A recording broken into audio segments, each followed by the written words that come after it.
All right. Good afternoon, everyone, and welcome to today's news conference regarding the deployment of the U.S. National Guard, U.S. Marshals, and other federal agencies in Memphis.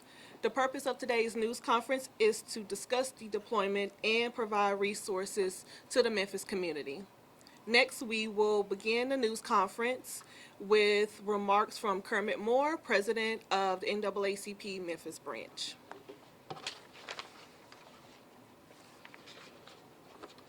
Good afternoon, and thanks for being here today.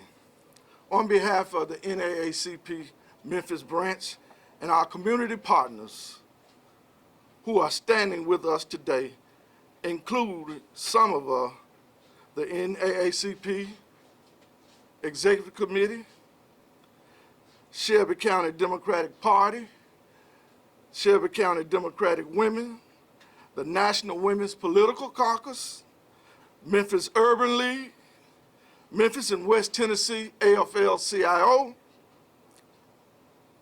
National Pan-Hellenic Council, Memphis Metro, Shelby County Voter Alliance, SCORE CDC, and Up to Vote 901.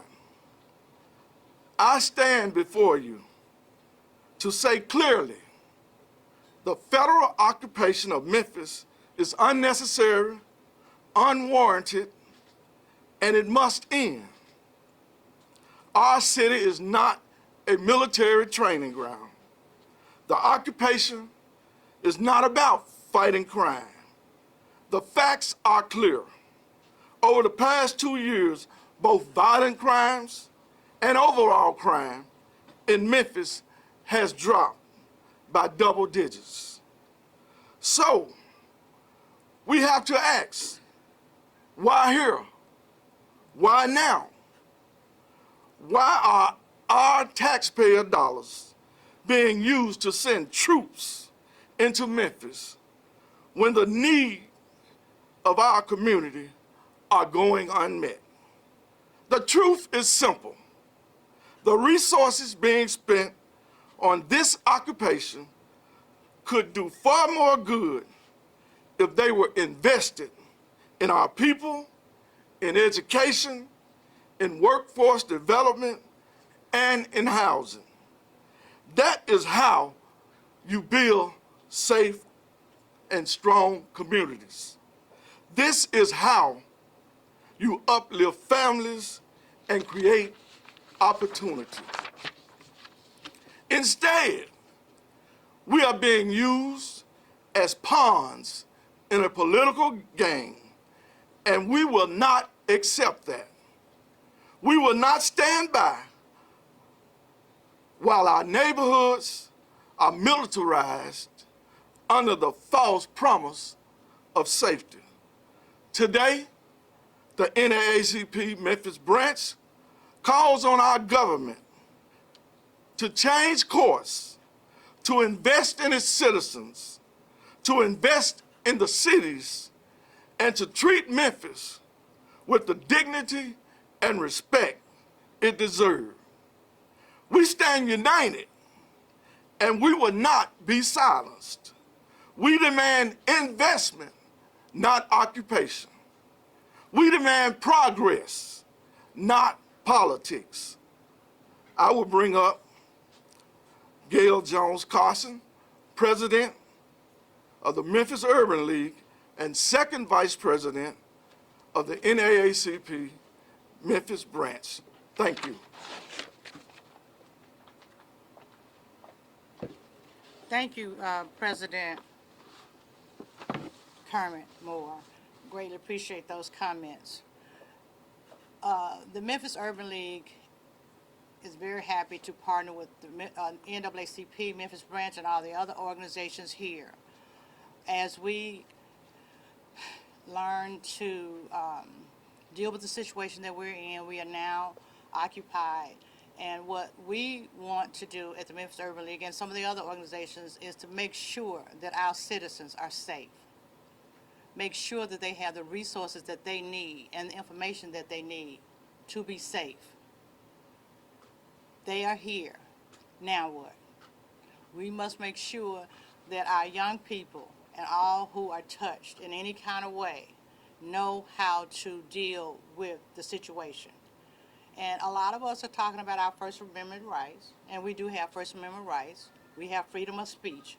Well, we also know that many of us, historically, have been beat, have been killed, have been harmed because we exercise our freedom of speech.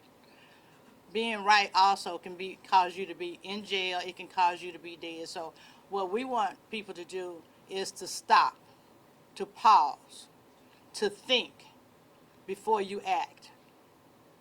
You got to think before you act, because you could be easily on that ground, you could be handcuffed, you could be in jail, or you could be in somebody's grave.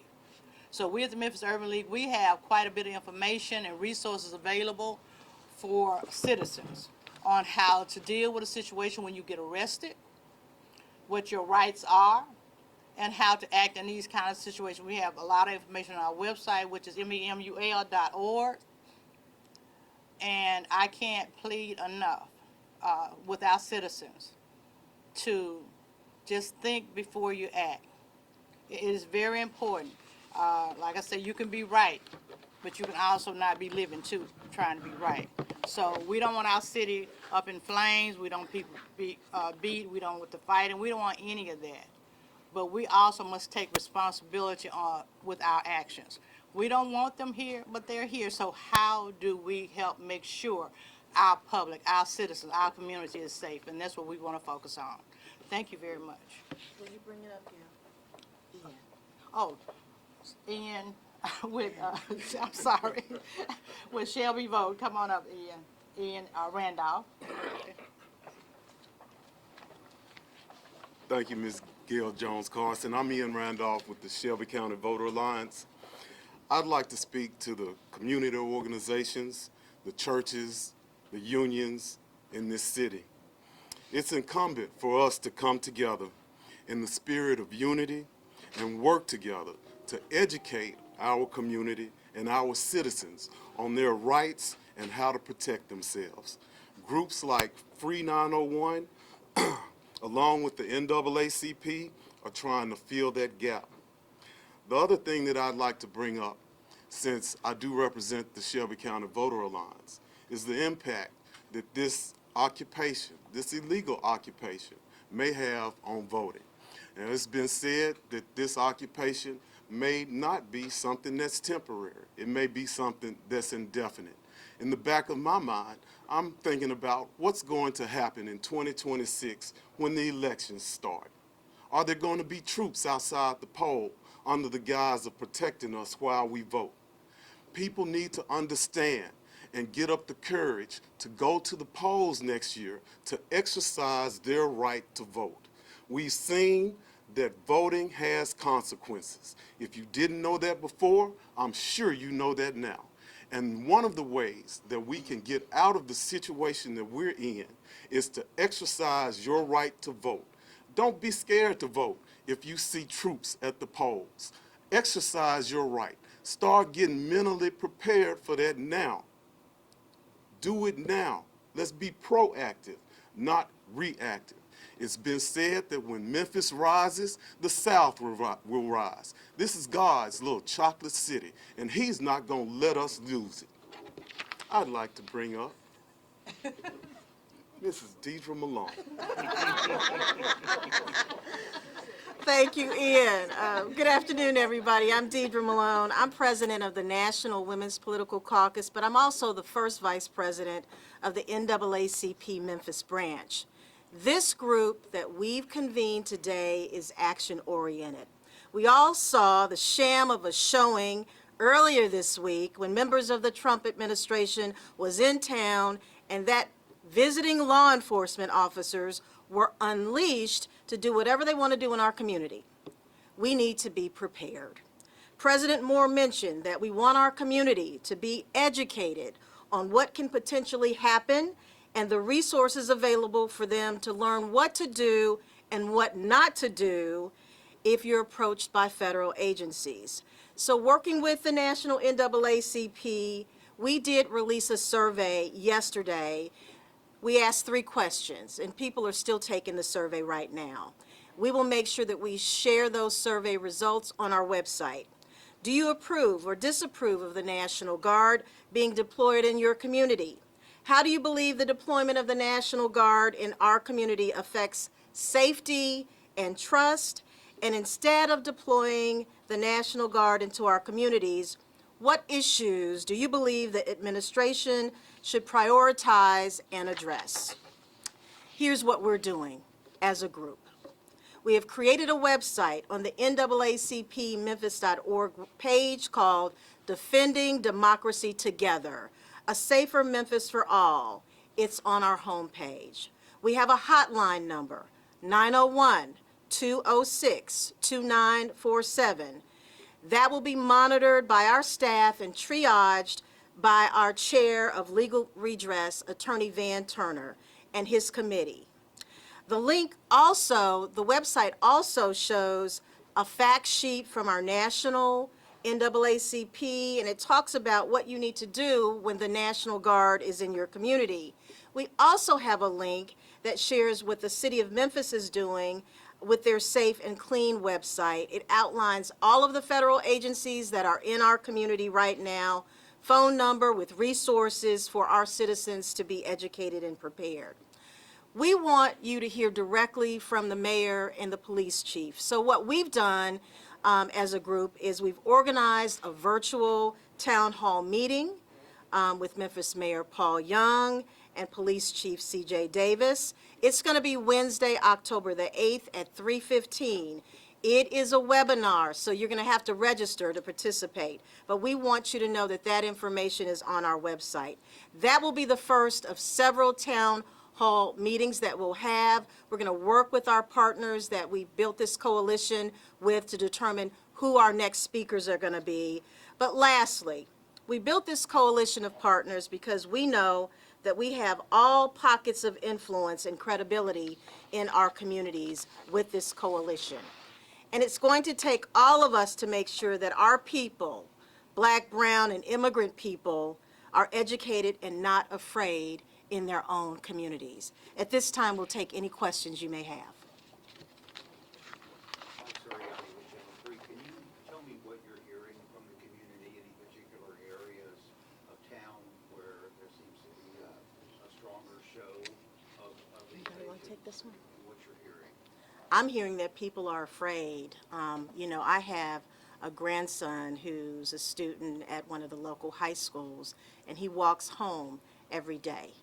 And with all of the law enforcement in the community, he's used to MPD, but he's seeing other types of law enforcement in the community. And he and his 17-year-olds friends are afraid. And so for us, it's about making sure that they're educated on what to do and what not to do. Make sure that, that they're not afraid because this is their community, and learn what their rights are. We think that's important. Does anybody else want to add to that? Anybody else hearing anything? You hearing the same thing, Vicki? Yeah. Michaela, Action News 5, can you talk about some of those points that people should be aware of? I know you guys said you have resources on several different websites, but as we're live in this press conference now, people are. Absolutely. I've pulled the NAACP fact sheet, and it does basically state what the role of the National Guard is, and what we're hearing also from the mayor and the administration, that most of them are not going to be armed, but they're going to be working in the community. But what we're afraid of, and I can be real transparent about this, is the U.S. Marshals in our community and what they plan on doing. We're hearing that the numbers, Vicki, did you want to add to that? We're hearing that the numbers of the arrests are increasing. Yes. And so we just want our community to be prepared. That's what we're afraid of. Yes. And we don't want to live in fear. We've never really lived in fear. We don't want to live in fear. Yep. So can I give a few points that I think people need to be aware of as we're in this space right now? As far as identification and records, everyone needs to renew their driver's license, tags, and insurance. Get a passport, probate court clerk Eddie Jones, 140 Adams. Keep birth certificates and social security cards in a safe place. Keep copies of lease, bills, or pay stubs for proof of residency and employment. Check for check for any outstanding warrant. If you got an outstanding warrant, you need to clear it up. Pay any fines, tickets, or court costs. Stay current on child support obligations. Yes, child support too. Confirm your voter registration is active and up to date.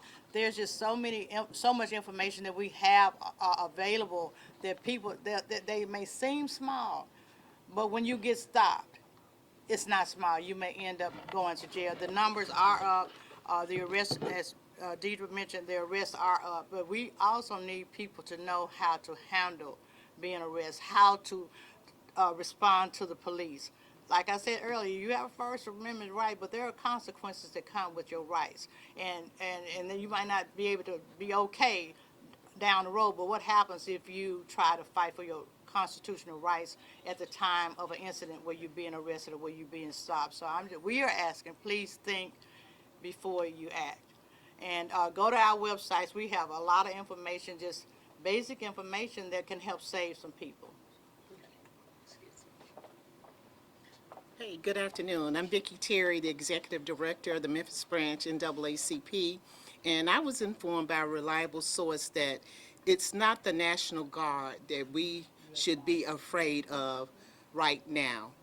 It's the U.S. Marshals, the other federal agents that are here in our city that are, I'm going to say this, terrorizing some of the communities. I've heard that Fraser, Whitehaven, Hickory Hills, some of these areas are being terrorized by just these agents, not the U.S., not the National Guard. It's the U.S. Marshals and other federal agents that are here. I think there were about 700, maybe there was a number that I was given. And these are the people that our youth and young adult, our grown-ups, need to be aware of what they're doing, because they have warrants for a lot of people. I think one young man shot himself. There was a warrant yesterday, and he shot himself on Wendy's parking lot. So these are the people that we need to make our community aware of. Thank you. Can you talk about how people should act if they come across, the U.S. Marshals or other things? I know we've touched on, how important it is safety-wise and First Amendment rights, but for anyone watching right now, maybe young adults, can you explain some of that? I have two young black boys. One is in college, one is still in high school. And I go back to what we teach our young black children, period. When the police stop you, put your hands up on the steering wheel, be cordial, and comply with what they want. It's better to comply in this instance than to try and resist, as Ms. Gail Carson-Jones said, and wind up with something worse happening to you. If you are able, please pull out your phone and start recording. If you observe anything going on, pull out your phone and start recording. Keep a safe legal distance away from the activities so you don't get caught up, but be aware of what's going on around you. Pull out your phone and record. And what I hope is that our local law enforcement, our MPD and our Sheriff's Department are in a position to take information about things that happen to our citizens that are wrong and need to be followed up on after these people leave. Okay, I do want to say one other thing that's real important, because right now, with the no carry, anybody can carry guns. If you have a gun in your car, if a policeman or anybody in law enforcement stops you, let them know right away you have a weapon in the car.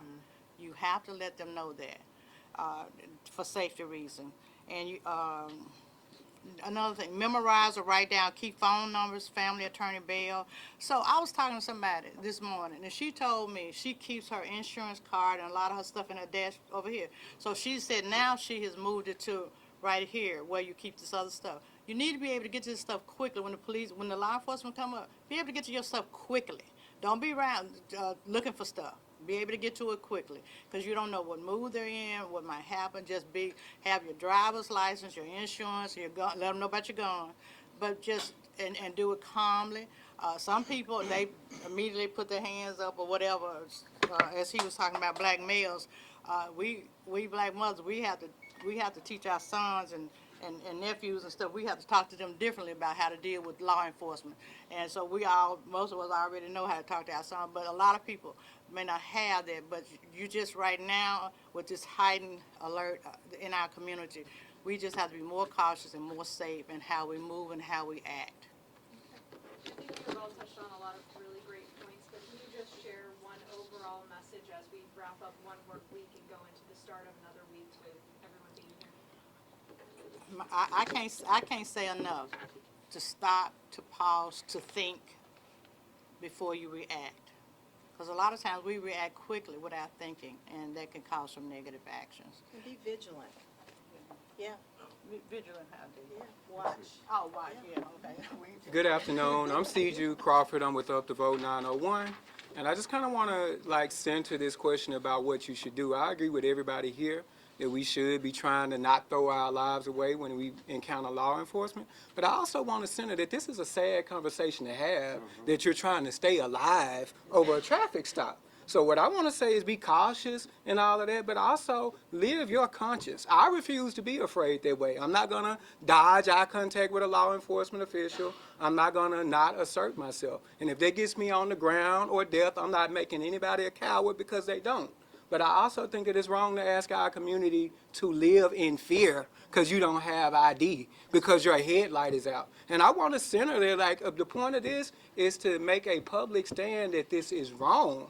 And I don't stand for it, I don't support it, and I'm asking folks to do better politically, but in this moment, live your conscience. You have a right to exist without fear of your president, who is a convicted felon. You need to know that this is not about crime, because if he cared about crime, he wouldn't have called off the DOJ and litigating civil rights cases, but he did. Right? And you could say, well, maybe that's because he's pro-police and he's against crime by civilians. But he pardoned, gave mass clemency to criminals who attacked 140 police officers. Some of them beat unconscious and into heart attacks. They were clubbed. They were hit with chairs. And he pardoned those folks. So the belief that this is about crime as opposed to about some autocratic regime, some approach to fascism, I just think is wrong. And so what I'm asking folks to do is just think, record, and live your conscience. If the most important thing to you to do is to get home no matter what, fine. But for those of us who would rather have our dignity,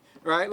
We shouldn't be shamed either because we decide that we're going to stand up or look folks in the face and assert that we have First Amendment rights. So what I want to say is this wrong? The president is wrong. I understand agencies. You may just be a conscripted employee, but you are a part of something that is systematically wrong. And so it's not just the U.S. Marshals, it's the DEA, it's the FBI, it's the conscription of our local sheriff's department. And so this is what we call systemic injustice, and what we want to see is social justice. So I don't want to just live. I want to live in an environment that's fair and safe. And so as I move into the next week, I'm going to do what black folks have always done. I'm going to help care for us, provide resources, let people know what their rights are. I'm going to film, and I'm going to assert my right to exist like every other person in this country. I want to say something. I was pulled over a couple of weeks ago on a Saturday night in Collierville by the Collierville police. And I used common sense, even though I might have wanted to say something differently, because what he did was he accused me of making a U-turn into oncoming traffic. And I'm standing there and I'm saying, he said, "Do you know what you did?" I said, "You tell me, what did I do?" And I was very polite, and I was like, "No, sir, I did not move into oncoming traffic, because I saw you sitting right here. I turned into a business, and I sit there at least a minute before I pull back out into traffic."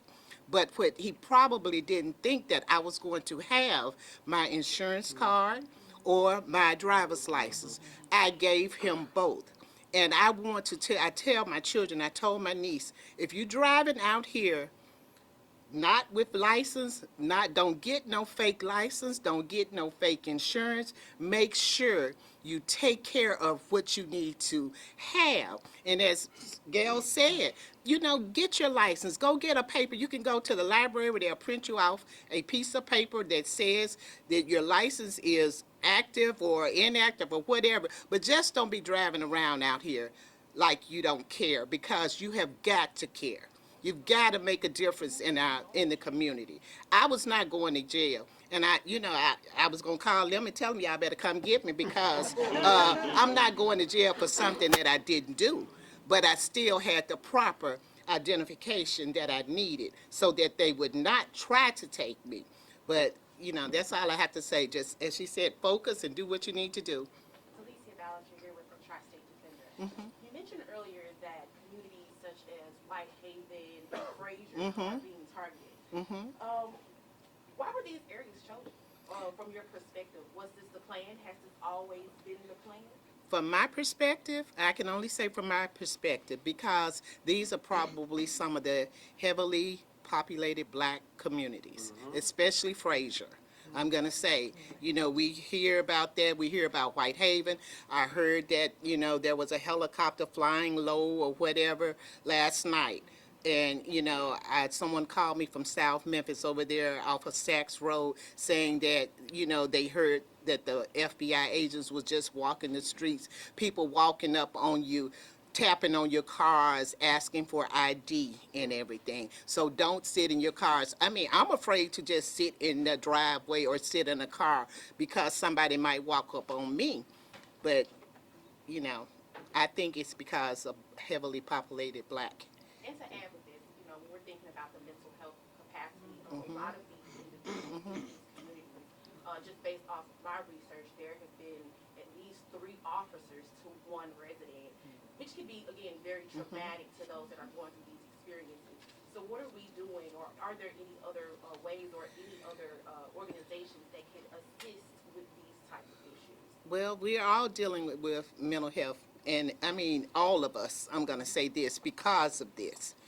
People say that I'm not crazy, I'm not this, but I walked out of Regional 1 last night with my son, and the state trooper was sitting right here, and my son said, he's 35 years old. Oh, Mama, every time I see these people, I get a bad feeling in my stomach, because they're pulling you over just for anything, and he is a upright citizen here in Memphis, but people like that, when they feel like I'm scared, I'm nervous, all I can say is that we just need to, as we are together here as a group, all of us, we thought about this and we said, hey, we're going to pull together because it takes a team. It's not going to be just one organization by themselves. It's going to take all of us to make sure that we handle things properly. They're here. There's nothing we can do about that. It's nothing we can do about him in the White House. He's there, and it's us that's going to have to make a difference here in Memphis, Tennessee. Thank you. And you asked what we're going to do in the next week. One thing we're going to do, we're going to find out if Tennessee, our governor, is violating our Constitution under Article 3, Section 5. Because this occupation is a violation, which in a nutshell states that the legislature must grant authority in the case of the National Guard. This hasn't been done. So what we're going to do, we're going to find out if this is a clear violation of Tennessee Constitution. We already know it's a violation of our national Constitution, putting the armed services on our own citizens. We see this in other countries, but we say we are free. We must be free indeed. Any additional questions before we wrap up? Yes, sir. Jack Armstrong, Commercial Appeal. We talked about how some of these neighborhoods are being used to word terrorized by federal agencies. Just wondering if you could give me particular examples from what you've seen so far in those neighborhoods. I'm sorry. I was telling you what I had heard. I have not personally seen this. I don't live in this area or these areas, but I have heard about them. Just people calling me saying, this is what happened. This is what, I'm looking, somebody had her hand up back here. But I have not personally seen it, but I have heard about it from reliable sources that I rely on telling me that this has happened, where you know, as I said before, where they have been coming up to people's cars where they're sitting in cars, you know, bamming on their cars and saying different things to them, you know, asking for identification. So you need to have some sort of ID on you in case something happens. Okay. May I? Go ahead, Reverend. Noel Hutchinson. This morning, I live about a mile and a half from here, further south in South Memphis. This morning, I'm on the phone with my cousin, and all of a sudden, I hear a helicopter sounding like it was in the house, but it was flying over the house. There are instances, and again, I could talk about the helicopter, but there are instances of where in Fraser, I think it was on Fraser Boulevard, North Watkins, and matter of fact, I saw actually people recording, like you suggested, on Facebook. They were recording right at Fraser Boulevard and Rangeline Road in that shopping center. There was a massive display of force there, not shooting people, but they had roadblocks, they were stopping people. So it's happening all over this community, and it's fluid. It might be here today, it might be over there tomorrow, it might be here at 4 o'clock, it might be there at 6 o'clock. So the bottom line is this: we had somebody from the Trump administration say to law enforcement, "You are unleashed." They did not specify as to who they were being unleashed on. So I refuse to live in fear, but I want to tell my fellow brothers and sisters in Memphis, have your head on a swivel, because they have been unleashed. So, I do live in Fraser. I live in Fraser. I've lived in Fraser. Brian is 45. I've been living in Fraser 44 years. So the last night was actually the first night when I got off at Hollywood, off the Hollywood exit, that I did not see a stream of law enforcement. I mean, for the last, I would say at least 5 days, except last night, there were law enforcement cars. I mean, more and more each night. I don't know what they were doing, but all the car lights was flashing. The vehicles was all different sizes. I don't know what they were doing, because unlike this young man, he's not afraid. But I've always been afraid of the police. And so I got out the interstate, I drove to my house, and I went to my house and got in the house. But I will say there has been a significant increase of law enforcement in the Fraser area that I live in. So as far as what they were doing, I don't know. I do know it's more and more each night, except for, I don't know what happened last night, but they weren't there last night. But the numbers of vehicles have increased in that area. This wraps up the news conference. We're wrapping it up. This wraps up the news conference. If you have any other questions for anybody else, you can ask them. But we thank you for coming out, and we will fight for our people and make sure our citizens in Memphis, Tennessee are safe and not living in fear. Thank you. Thank you.